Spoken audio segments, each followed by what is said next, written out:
I could not appear in the public because of the stress that I was going through, especially financially, to fund the court case. After that, I lost my dad. And my father was very instrumental in my political career. He was my campaign manager around Iteso and Lagosel. It was such a big blow, but with the time, I caught up, and in the process, my late husband was also sick. We were in and out of hospital for a very long while. While Nairobi, while Lago, while Platinum, every other time they say we go this way, we go that way. And during that time, it was quite hectic and very stressful. But I had to take care of my late husband. It took a while, but after some time, he went back to be with the Lord. And from the time he passed on, it has not been easy. It has been very tough. Very tough. But with the world, but it has been such a big blow. However, life has to continue. I am a mother with a number of adults. Many of them are still looking for jobs. With the grace of God, others are trying to get jobs, and others are still in school. And I do it single-handedly as a mother. I do it single-handedly as a mother. I think when I say that, you will understand it. I don't have any external help from anywhere, but as a mother. And just because God blessed me to be a member of parliament, that's how I'm able to sustain the number of children that I'm sustaining. And given those circumstances, I've been praying to God to give me the strength to see that I'm able to get back to public.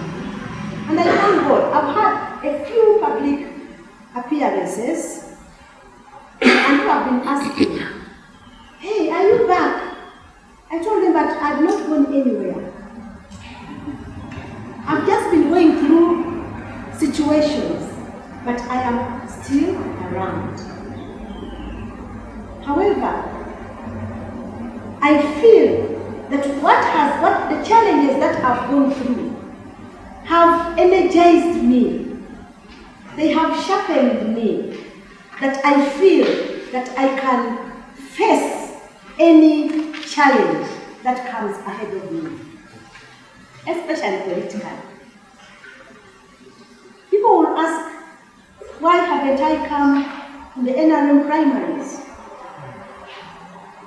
You are all aware that I had a lot of challenges in the past election in NRM primaries, and right now I do not trust the system. And I'm speaking it with a lot of authority. I do not trust the NRM system of election in Mbale City.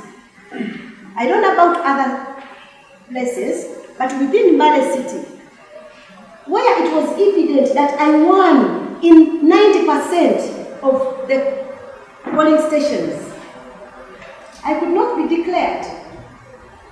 It took almost up to a month for me to hear the results. And the results were not declared in Mbale City. I think they are the only results in the country that were declared outside the area of election. I only had the results on TV, 10 o'clock in the night. I saw them being released, and it was in the favor of the other candidate whom I had stood with. And given that experience, even when I had gone to appeal at the NRM Secretariat, that's where I found my opponent camping there. She pitched camp there, requesting that they should declare her. And indeed, after some time she was declared. Because she has a name up there in the government, I couldn't do otherwise but I opted to come as an independent because my electorate requested me to do so, and I was very confident I had won. And I want to thank God for my electorate who still put trust in me and elected me, and this is the term that I am running. So it is very difficult for me to get back into the NRM primaries where I was tortured, I was battered. It was telecast all over the country when I was being beaten, and being beaten by men, not by women, policemen. It was telecast all over the country. Tear gassed. Just because of NRM primaries, I was demanding for my results. And given that experience, there is no way I can get back to that same mess, yet with the same opponent, among others. And therefore, I have a reason. Even then, I reported it in the NRM caucus, and I was very open. I told them I'm not getting back to primaries because I was brutally handled by my party. And I have a reason not to get back to primaries, not as a rebel, but as a peaceful Ugandan. And therefore I opted to come as an independent. And that's the reason I've been quiet all along. When you put challenges with what I went through, I couldn't now speak much. I was only waiting for an opportune time for me to come back and tell the nation, to tell my people in Mbale that I am still around. Yes, the person who supported me most is not with us, but God is still with us. And I have, thank you. So God is still with us, and I am coming as independent. Now this was information for you as journalists, because many of you could have not maybe had the side of mine, and I can summarize it that way.